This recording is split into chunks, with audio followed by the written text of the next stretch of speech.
Boa tarde a todos.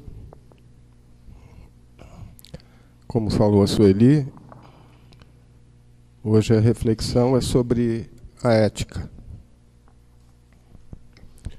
E para que a gente possa falar sobre ética, a gente tem que passar pela moral, né? E estabelecer essa diferença entre o que é ética e o que é moral. Etimologicamente, se a gente procurar, nós não vamos encontrar uma diferença, porque as duas palavras são sinônimos, né? A moral vem do latim, mors mores, e significa costume. E ética vem do grego, de onde é derivada a palavra latina, que significa ethos, que é ética, né? Mas para fins de estudo, né, a filosofia pode atribuir uma diferença, né? A moral como ética vivida, né, que é o conjunto de normas e de tradições de uma determinada sociedade, né, histórica e geograficamente, né,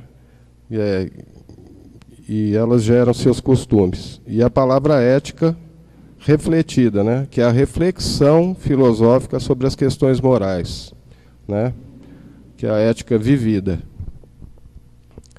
E através desses estudos, dessas pesquisas, nós chegamos à conclusão de que a ética ela é metafísica, né, e ela transcende a moral, porque ela se baseia em um conjunto de princípios, né,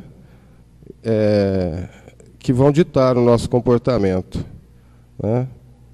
E esses princípios são formados pelos valores morais, né, de determinada região, de determinada época.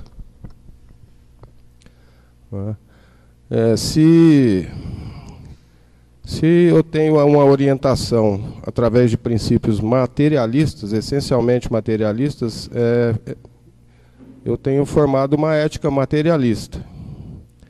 Da doutrina do Cristo, uma ética cristã, né? E baseada na doutrina espírita, nós temos uma ética espírita. Essa ética, como os valores morais, ela não é estática, né? Está sempre em evolução. É um conjunto de princípios que vai gerar esses valores que vão ditar esse comportamento ético. Vamos colocar assim, como exemplo, se os valores que ditam a minha conduta, né, são fundamentados em alguns princípios, baseados no amor, na fraternidade, eles vão me indicar como bem maior a valorização do sentimento, né? E com isso, para mim, torna-se inconcebível, né, valorizar o dinheiro em detrimento do afeto e da amizade. Determinado comportamento gerado pelo aprendizado, né, tanto ético como moral. Esse aprendizado que se dá com as experiências vividas, né, e para nós principalmente, tanto nessa como em vidas passadas, né, é o que possibilita o nosso engrandecimento moral, né, e ético, né, e também o crescimento, o engrandecimento da sociedade em si, né, que está em permanente evolução. E hoje eu recebi uma frase que eu achei que até resumia um pouco esse tipo de pensamento, que eu não sei de quem é, mas eu recebi, eu te entendo, e quando não te entendo, eu te aceito, mas acima de tudo, eu te respeito. Então eu acho que esse é o que deve nortear, né, a nossa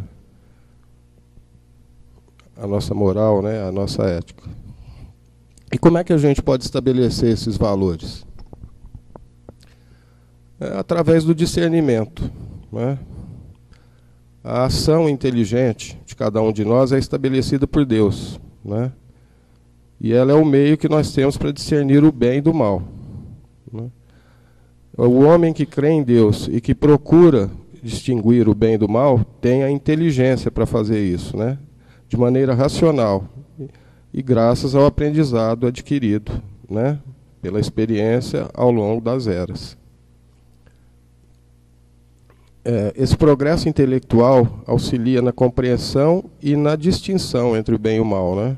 Ele aumenta a responsabilidade também dos atos, né, de todos os nossos atos. E com isso conduz a gente naturalmente ao progresso moral. Portanto, quanto mais desenvolvida a moral, maior o progresso.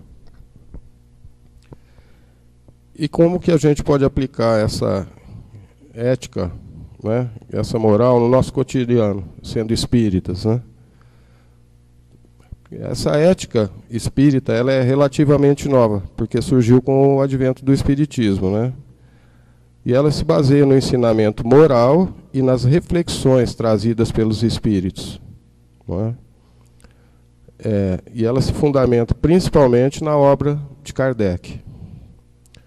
Então, através do estudo, da fé raciocinada, do trabalho no bem, o espírito alicerça a estrutura da sua casa espiritual. É a prática do bem, a vigilância, a manutenção dos bons pensamentos e principalmente as atitudes, né, que são guia seguro para nós e para aqueles com quem nós convivemos. Para isso nós temos os vários instrumentos, né, além da intuição, do raciocínio, e auxilia muito o estudo, né? O conhecimento das leis morais, né, que se alguém não teve oportunidade de ler ainda, é muito bom. Ele está no Livro dos Espíritos, e depois tem um outro livro só sobre isso também, que eu não lembro qual é o nome. Não lembro o nome do autor agora. As leis morais. Mas esse conhecimento, para mim, ele é primordial e de um auxílio assim importantíssimo para que se estabeleça a conduta correta, né, do bem viver. Essas leis, elas compõem o livro terceiro do Livro dos Espíritos, e para cada uma delas foi dedicado um capítulo. E elas são a lei divina, a de adoração, a lei do trabalho, de reprodução, de conservação, de destruição, de sociedade, a lei do progresso, a lei de igualdade, a lei de liberdade, a lei de justiça, amor e caridade, que são 11 capítulos. E o capítulo 12, que trata da perfeição moral. Então, para quem não leu ainda, se puder ler, são 11. Lei divina, 2, lei de adoração. Aqui, como 11ª, está a lei de justiça, de amor e caridade, que alguns consideram, né? Então, nesse capítulo da perfeição moral que a gente encontra as características do homem de bem, né? E a gente pode resumi-las, né? Porque é grande, também é bom ler, mas elas são resumidas assim: amor ao próximo, humildade nas ações, benevolência para com todos, independente de credo, de raça, né? Desprendimento, indulgência com as faltas alheias, respeito aos direitos dos semelhantes e acho que o melhor exemplo, tenho certeza que o melhor exemplo a seguir é o de Jesus, né? Ele nos deixou o exemplo disso. E como é que a gente pode aplicar, como é que isso se encaixa dentro do trabalho da Casa Espírita, no trabalho mediúnico? O exercício mediúnico, ele oferece a oportunidade de aprender com as comunicações dos espíritos, e sejam eles de qualquer ordem. Em qualquer comunicação nós temos a oportunidade de aprendizado. As lições necessárias ao nosso próprio adiantamento.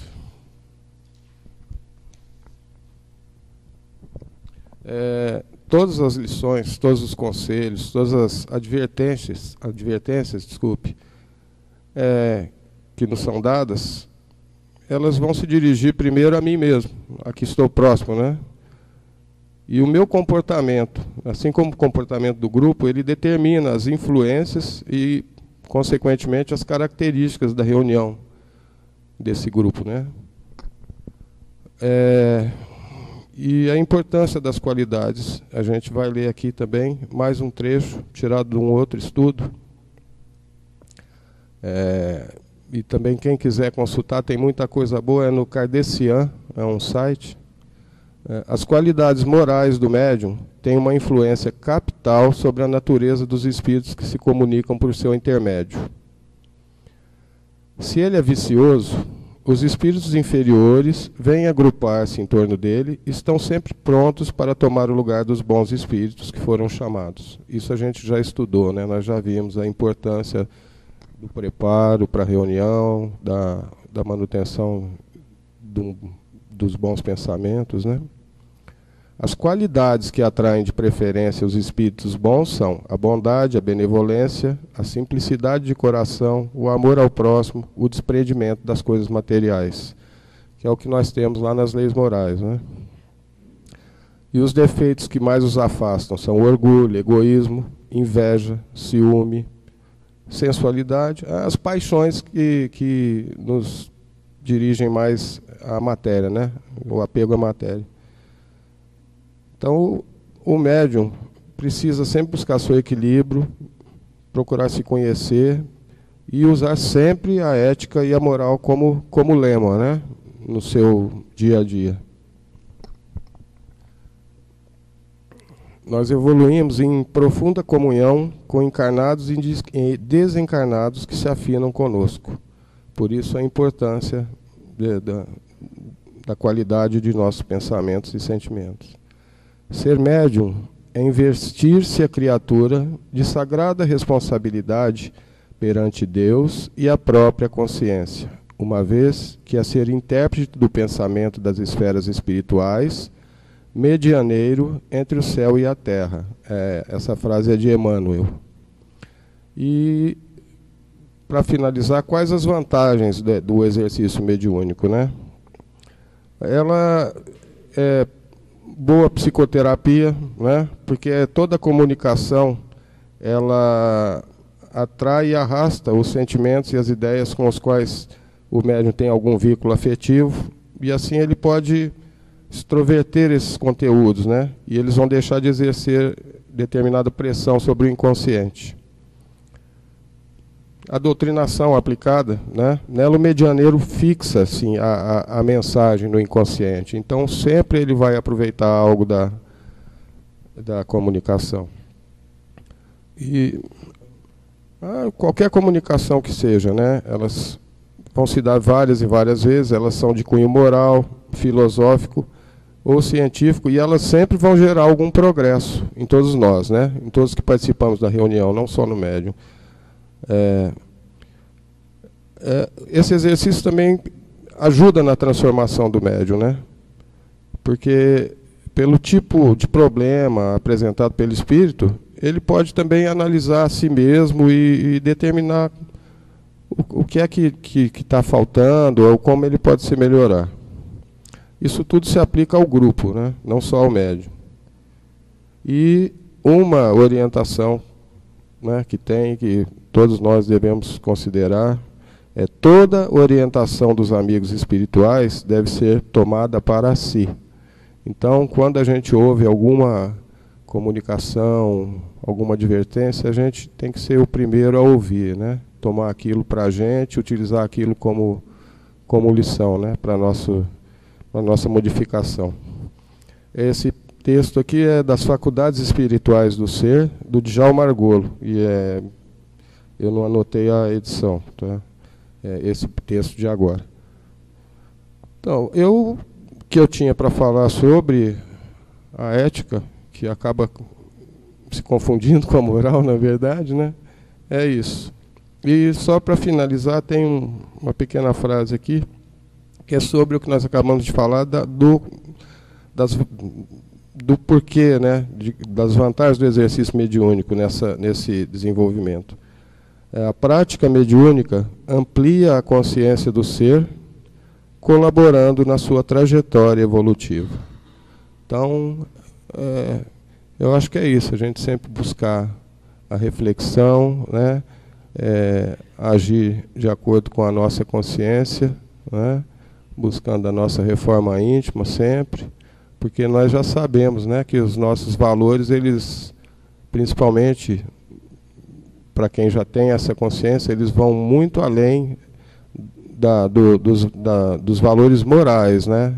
São inerentes à nossa pessoa pelo aprendizado que nós já adquirimos durante muitas e muitas vidas. E o que nós não aprendemos hoje, nós com certeza aprenderemos amanhã. Tá? Obrigado.